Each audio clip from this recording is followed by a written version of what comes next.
جس سے منگنی ہو جاتی ہے نا، اس سے ایک طرح سے کانٹیکٹ ہو جاتا ہے، اس سے ایک پتہ چل جاتا ہے کہ اس سے میرا ایک رشتہ قائم ہونے جا رہا ہے، تو یہاں پر خطرات اور بڑھ جاتے ہیں۔ تو منگیتر لڑکی ہو یا لڑکا ہو، ان دونوں کو ایک دوسرے سے دور رہنے میں ہی عافیت ہے۔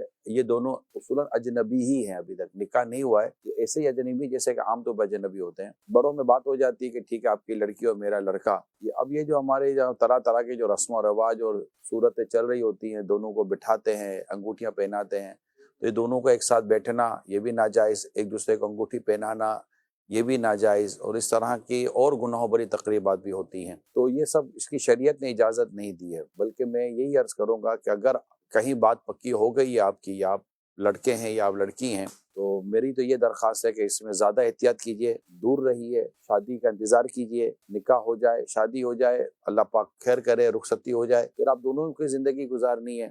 اس کے نقصانات میں آپ کو تھوڑے سے چند منٹ میں عرض کر دیتا ہوں۔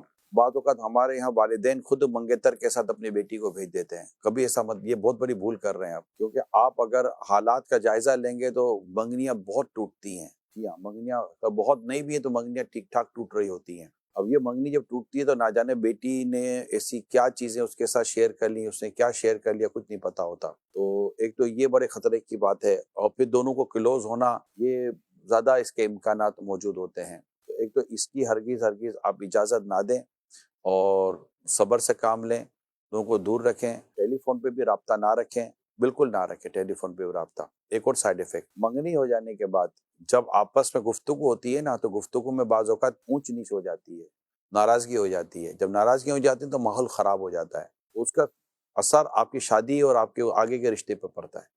اسی طرح جن کی نکاح ہو جاتے ہیں، رخصتیاں نہیں ہوتی، ان میں بعض اوقات ناراضگیاں ہو جاتی ہیں، اور بالکل رخصتی سے پہلے ناراضگیاں ہو جاتی ہیں۔